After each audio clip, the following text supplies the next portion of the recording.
बिस्मिल्लाहिर्रहमानिर्रहीम। हर कोई शादी करना चाहता है, चाहे वो औरत हो या मर्द हो।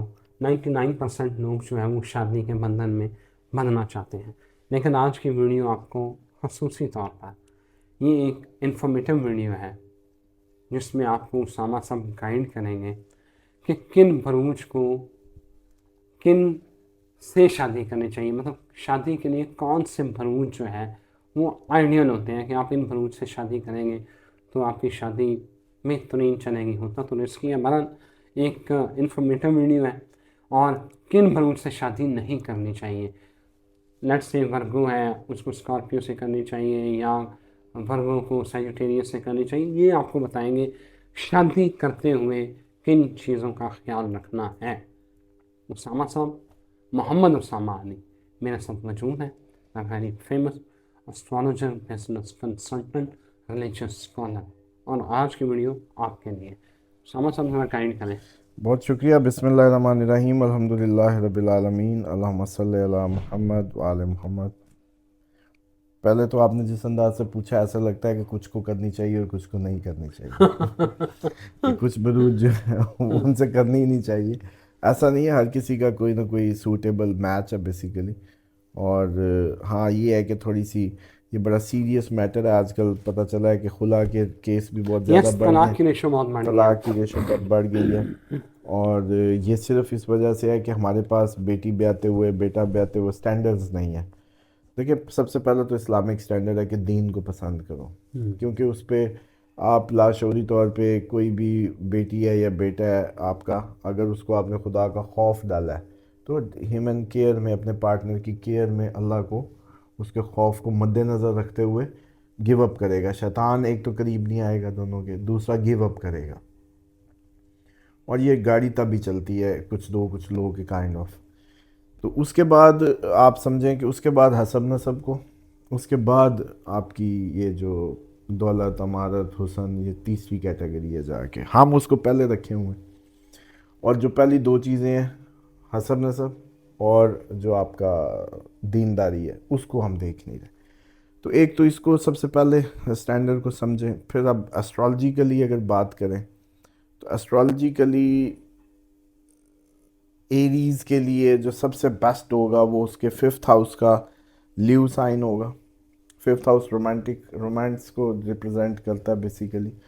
तो रोमांस के लिए बेहतरीन रोमांटिक जो पार्टनरशिप है एरीज़ की, वो लीव से होगी। सेवन्थ हाउस उसका लिब्रा होता है, तो लिब्रा भी उसको सूट करेगा, अट्रैक्शन और बैलेंस करेगा एनर्जीज़ को सबसे ज़्यादा। यानी कि एरीज़ के पार्टनर खूबसूरत होंगे, लिब्राज सबसे ज़्यादा खूबसूरत होते हैं। इसी तरीके से नाइन्थ हाउस जो है वो उसका सेजिटेरियस है। तो सेजिटेरियस उसके लिए जैसे कहते हैं कि बहुत ज़बरदस्त रहेगा। तो एरीज के लिए जो हाईली रिकमेंडेड होगा वो लियो, लिब्रा, सेजिटेरियस होंगे। उसके बाद वैसे तो देखें, इसमें एक्वेरियस इसके लिए 11वां घर बनता है। 11वां घर गेन्स का, जहेज का, उस अंदाज से फिनंशियल फ़ायदे। तो ये पार्टनरशिप में भी आप ये रूल अप्लाई कर सकते हैं। ये सिर्फ शादी के लिए ही नहीं, इसको आप पार्टनरशिप पे भी अप्लाई कर सकते हैं। लेकिन फिर जब आप पार्टनरशिप करने जाएंगे, बिजनेस पार्टनरशिप, तो फिर आप एक्वेरियस के साथ एरीज करेगा, गेन हाउस से कि फ़ायदा हो, माली फ़ायदे उधर छुपे, उम्मीदें पूरी हों। या सेजिटेरियस से, जिससे इसकी लक चलेगी, बेसिकली लक हाउस का ताल्लुक है। उसके बाद जो टॉरस असेंडेंट है उनके लिए वर्गो 5वां घर है, कैप्रिकॉर्न 9वां घर है उनका, और पाइसिस जो 11वां घर है। टॉरस के लिए जो इसका सेवन्थ हाउस है वो स्कॉर्पियन है। स्कॉर्पियन बड़ा पैशनेट रोमांटिक पार्टनर होगा टॉरस का। और टॉरस के लिए समझ लें कि वर्गो, कैप्रिकॉर्न, पाइसिस और स्कॉर्पियन, ये ऑप्शन है। और इसमें अगर इसको बिजनेस पार्टनर करना हो तो वो फिर पाइसिस को करेगा। बिल्कुल सही। वैसे पाइसिस 12वां घर है तो घाटे का घर, हाउस ऑफ लॉस, लेकिन स्पिरिचुअली इट्स गुड, खूबसूरत होते हैं। और पाइसिस जो है वो बाइल्म भी होते हैं, नॉलेजेबल भी होते हैं। तो टॉरस के लिए जो ऑप्शन है बिजनेस पार्टनरशिप की, वो 11th हाउस इसका पाइसिस है, उससे है। उसके बाद जमनाई के लिए लिब्रा ऑप्शन है, गुड ऑप्शन। उसके बाद इक्वेरियस इनका 9वां घर, वो ऑप्शन है। एरीज इनका 11वां घर, और हाईली में डेफिनेटली सेजिटेरियस आएगा जो इसका 7th हाउस है। 7th हाउस तो किसी का भी पार्टनरशिप का घर है बेसिकली, जो उसका पार्टनर होगा। अब लेकिन यहाँ दो बातें हैं। आपने कहा जी अच्छा, लाजमी नहीं अच्छा हो, क्योंकि ये 7वां घर आपका बेसिकली पार्टनर वही होगा जो 7th हाउस से, और वो खुले दुश्मनों का घर है, ओपन एनमी हाउस है। अब ये कुदरत का सिस्टम है। आप देखें कि खुले दुश्मन के घर में बेगम बैठी है, वहीं बिजनेस पार्टनर बैठे हैं, उसको डायरेक्ट अपोजिट बनाया और फिर बाउंड कर दिया है। तो सबसे बड़ा इम्तिहान ही शुरू होता है जब ये आप कोई भी वादा करते हैं या किसी भी पैक्ट में आते हैं। तो जमनाई के लिए जो एक्चुअल उसका पार्टनर है वो तो सेजिटेरियस है, और इस हिसाब से लेकिन अगर ऑप्शन हो आपके पास लगन से या मून साइन से, तो फिर आप moon to moon, ascendant to ascendant, sun to sun, एक तो ये इन ब्रूज का ख्याल कर सकते हैं। मिसाल के तौर पे जमनाई असेंडेंट है तो सेजिटेरियस असेंडेंट से करनी है, मून साइन से नहीं। मून साइन जमनाई है तो फिर सेजिटेरियस ही मून साइन हो, सन पे भी ऐसे ही करेंगे आप। तो जमनाई के लिए लिब्रा, इक्वेरियस, एरीज और सेजिटेरियस अच्छी ऑप्शंस होंगी। कैंसेरियंस के लिए स्कॉर्पियन उनका 5वां घर है, पाइसिस उनका 9वां घर है, टॉरस उनका 11वां घर है, और इसी तरीके से जो कैप्रिकॉर्न है वो उनका 7वां घर है। अब वैसे दोनों की नहीं बननी। कैंसेरियंस का पार्टनर जो है वो इनके लिए इनके अप टू मार्क नहीं होगा। क्यों?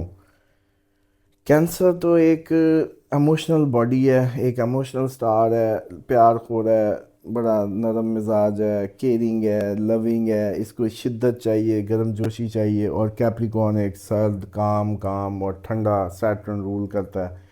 तो कैंसेरियंस को तो वो जज्बात मिल ही नहीं सकते पार्टनरशिप हाउस से। वो कहेंगे वो गर्म जोशी नहीं है तुम में, मतलब काइंड ऑफ। और आपको यही गिला रहेगा कैंसेरियंस को कि यार पार्टनर मेरा मेरे इमोशंस की उस जो पीक है ना उसको पानी डाल देता है। मतलब मैं फुल चार्ज हुआ तो चलें यूँ करें वो कर दो, नहीं यार बैठो, फॉर मैच्योरिटी ले आता है। तो ये ट्रेजडी रहेगी। इस पे एक अलग से प्रोग्राम करेंगे कि किसका पार्टनर बेसिकली रहेगा, कैसा, पॉसिबिलिटी क्या है। अभी तो हमने सिर्फ एक इल्मी उसको दे रहे हैं कि इनको बेस्ट मैच दे दें बिजनेस करते हुए या पार्टनरशिप करते हुए। कैंसेरियन के लिए स्कॉर्पियन, पाइसिस, टॉरस और कैप्रिकॉर्न। लियो के लिए सजिटेरियस, एरीज, जमनाई और इक्वेरियस। अब लियो के लिए भी वही मसला है कि इसका भी पार्टनर जो है वो सैटर्न हाउस है, अपोजिट है। तो लियो के लिए भी हमेशा प्रॉब्लम रहेगी इसके पार्टनरशिप हाउस में। 7th हाउस में इक्वेरियस और दोनों अपोजिट रूलिंग प्लैनेट्स हैं।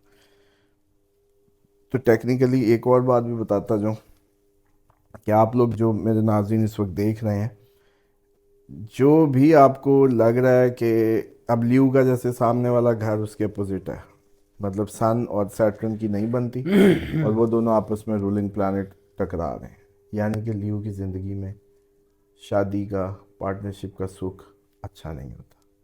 ये स्टैंडर्ड है, ये स्टैंडर्ड स्टेटमेंट है।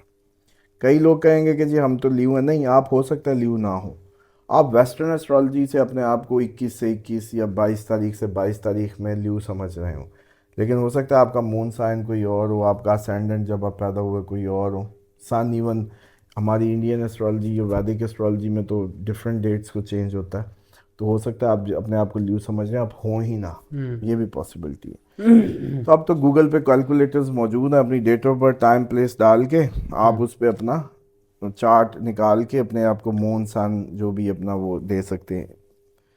इसी तरीके से जो आपके वर्गो असेंडेंट्स होंगे, वर्गो के लिए जो बेस्ट मैच होगा कैप्रिकॉर्न, टॉरस, कैंसर और पाइसिस। अब इनको तो वर्गो को मिलेगा पाइसिस, जुपिटर मरकरी की कोई इतनी मुश्किल नहीं है, तो ये एक अच्छी कंपैटिबिलिटी होगी वर्गो की। उसके बाद लिब्रा की अगर बात करें तो लिब्रा के 5वां घर इक्वेरियस, जमनाई 9वां घर, लियो इनका 11वां घर और एरीज इनका सोशल हाउस या 7वां घर। तो इनका पार्टनर लिब्रा का हमेशा एम्बिशियस होगा, ओवर एम्बिशियस होगा, हॉट हेडेड होगा, डोमिनेटिंग होगा, और ये लोग क्योंकि जंगो जदल को पसंद नहीं करते, सॉफ्ट और इंसाफ बैलेंस के चक्कर में रहते हैं। मीडिएशन में बहुत अच्छे डिप्लोमेट्स बनते हैं लिब्रास, लेकिन यहाँ ये मार खा जाते हैं अपने सोशल हाउस में। इनको मिलता है एक डोमिनेटिंग अग्रेसिव पार्टनर। और उस हिसाब से अगर देखा जाए तो इनकी भी जो ज़िंदगी है उसमें जो मैच है बेसिकली वो उस तरह से इनके मिजाज के बड़ा अगेंस्ट रहता है हमेशा। उसके बाद स्कॉर्पियन, स्कॉर्पियन के लिए पांचवा घर उनका पाइसिस का। पाइसिस आएगा इनकी ज़िंदगी में तो इनकी रोमांटिक लाइफ इन्हांस करेगा। कैंसर आएगा तो लक को चलाएगा। वर्गो आएगा तो गेंस को लेके आएगा, जहेज़ वहेज़ अच्छा मिलेगा शादी के बाद या वैसे उसमें कोई फ़ायदा हो। और इनका टॉरस आएगा तो जिससे एक्चुअल पार्टनर जो इनका वो टॉरस है। और टॉरस और मार्स और वीनस की भी कोई आपस में, एक सॉफ्ट है एक हार्श है, वही कम्बिनेशन जो लिब्रा और एरीज का था वही स्कॉर्पियन और टॉरस में भी बनता है। सजिटेरियस के लिए बेस्ट मैच है एरीज, लियो, लिब्रा और जेमिनी। सजिटेरियस के लिए रोमांटिक पार्टनर जिससे बड़ी बेहतरीन रोमांस क्रिएट होगा वो एरीज होगा। जिससे इसकी लक चलेगी वो लियो होगा। और लिब्रा जो है वो इसके 11वें घर का मालिक इसको गेंस देगा। तो सजिटेरियस असेंडेंट को अगर शादी में प्रॉफिट चाहिए हो तो 11वें घर का लिब्रा के साथ करे। और जो 7th हाउस है बेसिकली जिसे असल में होनी है वो जेमिनी होगा। ठीक है। यानी कि सजिटेरियस का जो पार्टनर है टाकेटिव होगा, ओवर टाकेटिव होगा, बड़ा सोशल होगा, नेटवर्किंग करने वाला, मार्केटिंग करने वाला, बहुत ज़्यादा बोलने वाला और उम्र में कम दिखने वाला। कैप्रिकॉर्न के लिए बेस्ट मैच होगा टॉरस, वर्गो और स्कॉर्पियन। और इनका एक्चुअल जो नसीब में आएगा वो कैंसेरियन आएगा, वही जैसे कैंसेरियन के लिए ये और कैप्रिकॉर्न के लिए वो। तो कैप्रिकॉर्न की ज़िंदगी का भी यही मसला होगा कि कैप्रिकॉर्न काम काम काम कायदे आज़म, और पार्टनर एक मूडी, कभी चलें कभी ना चलें काइंड ऑफ, और बड़ा प्यारा क्यूट सा पार्टनर। इक्वेरियस के लिए जो जेमिनी है 5वां घर है, रोमांटिकली इक्वेरियस को जेमिनी अट्रैक्ट करेगा, मेंटल कनेक्शन हो जाएगा। अच्छा, इनको आप वैसे भी यूज़ कर सकते हैं अपनी ऑफिस की लाइफ में भी। आपको पता है कि आप इक्वेरियस हैं, आपको जेमिनी मिल रहा है तो जेमिनी आपकी मेंटल क्रेविंग या बिजनेस प्लान्स में बड़ा वो होगा। अच्छा, हमारे एक बड़े मशहूर और मारूफ एंकर हैं रऊफ क्लासा साहब, वो एस्ट्रोलॉजी उनका शौक़ है। वो कहते हैं, ये आपने बात किया ना, कहते हैं मैंने जब अपनी टीम में कोई बंदा रखना होता है ना तो मैं उससे डेट ऑफ बर्थ पूछता हूँ। मैं फिर देखता हूँ कि अच्छा ये वो स्टार है जो रिस्पॉन्सिबल है, हार्ड वर्किंग है, पैशनेट है, चीटर नहीं है। कहता है यार मुझे अपनी टीम बनाते हुए ये बहुत हेल्प देती है। तो मैंने तो पहले काफ़ी इस पे हमने प्रोग्राम भी किए हैं, जिक्र भी किया है कि आगे एस्ट्रोलॉजी को कॉरपोरेट वर्ल्ड को यूज़ करना चाहिए। हायरिंग के लिए एचआर डिपार्टमेंट में होना ही पहले चाहिए एक प्रॉपर उसका ढांचा बनाया जाए। एस्ट्रोलॉजर हो जो प्रॉपरली इनको गाइडलाइंस दे और उसकी दिशा भी देख ले। ये तो सिर्फ कंपैटिबिलिटी देख रहे हैं ना, उसका वक्त कैसा चल रहा है अभी, वो ज़हनी तौर पे फोकस कर भी पाएगा या नहीं, अगले लेवल की भी पता चल जाएगी। तो ये उनकी अच्छी बात है। और वो भी रऊफ आर से लिब्रा ही होंगे बेसिकली, जिस वजह से उनको एस्ट्रोलॉजी अट्रैक्ट कर रही है। और उसके बाद जी एक्वेरियस के लिए जो हाईली कंपैटिबल है वो तो लियो है। जैसे मैंने कहा कि अब बेसिकली ये कंपैटिबल नहीं है, होनी इसके साथ है, इस खवास के साथ मता लगना है। लेकिन ऑप्शन अगर हो तो Gemini, Libra, Sagittarius is a good option for Aquarius. और इसी तरीके से पाइसिस की अगर बात करें तो 5वां घर कैंसेरियन है इनका, यानी कि पाइसिस भी ख्याली पुलाव वाले, इनका रोमांटिक पार्टनर भी ख्याली, इन्हीं की इमोशंस के मुताबिक ही। तो इनकी एक अच्छी केमिस्ट्री बनेगी, बड़ा अच्छा मैच बनेगा रोमांटिकली। स्कॉर्पियन इनके लिए किस्मत को बताते हैं, 9वें घर से ताल्लुक़ रखते हैं। कैप्रिकॉर्न इनके लिए पैसा लाएंगे, कैप्रिकॉर्न इनकी उम्मीदें पूरी कराएंगे। और पाइसिस का असल जो मत्थे लगेगा वो वर्गो लगेगा। वर्गो यानी कि हिसाब किताब, वर्गो यानी कि एनालिटिकल स्किल का बहुत ज़्यादा जैसे कहते हैं होना। तो ये बेसिकली इनकी जो एक्चुअल वो बनती है वो ये है। डन समर साहब, थैंक यू वेरी मच। नाज़रीन आपने सुन लिया, अब मेरा क्या कह सकता हूँ। समर साहब की रीडिंग है, कैलकुलेशन है, बाकी अल्लाह मालिक है। और इसमें एक पैगाम ले लें, क्योंकि शादियों का सीज़न भी है। एक तो प्लीज़ कोई एस्ट्रोलॉजी कल मैच करवाएं, ये मैं इंसिस्ट करता हूँ, क्योंकि बेटे बेटी की खर्चा, इतनी शादी, इतना सब, उसमें ज़रूर मैच करवाएं। लेकिन जो मैच करे आपका, उससे ये पूछें कि ये हाँ या ना जो कर रहे हो किस ग्राउंड्स पे कर रहे हो। मिसाल के तौर पे 6, 8, 12 अगर आपका बनता है, मतलब आपके फर्स्ट हाउस से 6 तक गिनती गिने, तो जो छठा घर है, जो भी उधर साइन बना हुआ है 2, 3, 4, उससे नहीं करनी। इसी तरह जो 8वां गिनती गिने, उसमें जो साइन है उससे भी नहीं करनी, और जो 12वां उससे भी नहीं करनी। ये 3 आपके ममनुआ होंगे। तो जब कोई एस्ट्रोलॉजर आपके किसी शादी का मैच बनाए, तो उससे उसकी ग्राउंड्स पूछें कि रीज़न, ओके करने की रीज़न बताए, कैंसिल करने की रीज़न बताए, इवन कि ये चैलेंजेबल होगा, ये डाटा चैलेंजेबल होगा। आप फिर इंडिया से पता करें, पाकिस्तान, यूरोप, वो रिपोर्ट चैलेंज हो सकती है। अब होता क्या है जी, नाम से हमारा हिसाब लगा दें जी, लो, मतलब इतना कंप्लीट डाटा आपके पास मौजूद है, आप फिर भी नामों पे बैठे हैं अभी भी जी, नामों से मैच कर दें, वो भी आगे से कह देते हैं जी अच्छा नज़र आ रहा है। सही है, मतलब सही वो अपनी बच्चों की ज़िंदगियों से मत खेलें, है। इसकी रिपोर्ट पे फोकस करें, उनसे आर्गुमेंट करें, और प्लस वो जो जो दलील दें कि ये जी मंगलिक है, ये मंगलिक नहीं है, और इसका इस घर से ये ताल्लुक़ है, या इसके चार्ट में ही वीनस ख़राब है, इसकी शादी वैसी ख़राब होनी है, या टूटनी है शादी, तो पहले ही आपको पता हो कि शादी ख़तरे में है, तो उसको और एहतियात से किया जाए। लेकिन ये नहीं हो सकता कि बस कर लें या ना करें और बस आप उस पर चल पड़े। जी मैं जी। कई इस पे कैंसिल कर चुका हूँ अभी तक रिश्ते, जो इसी तरह की भेंट चढ़े जी, नाम बताएं जी, हाँ जी ठीक है शादी कर लें। हम्म। हालांकि जब एस्ट्रोलॉजी आ गई है, आपके पास डाटा है, अब तो माशाल्लाह हम ही मेरा ख्याल है 30-40 स्टूडेंट्स का जो अभी बैच फारिग हो रहे हैं, और इनको एक अच्छा भला मार्केट को आपके मिलेगा, स्किल्ड लोग, जिससे ये लोग अपनी उस पर कर सकेंगे लाइफ्स को बेहतर। Thank you very much Usama साहब। नाज़रीन मुझे इजाज़त दें, फिर हाजिर होते हैं। खुदा हाफिज़।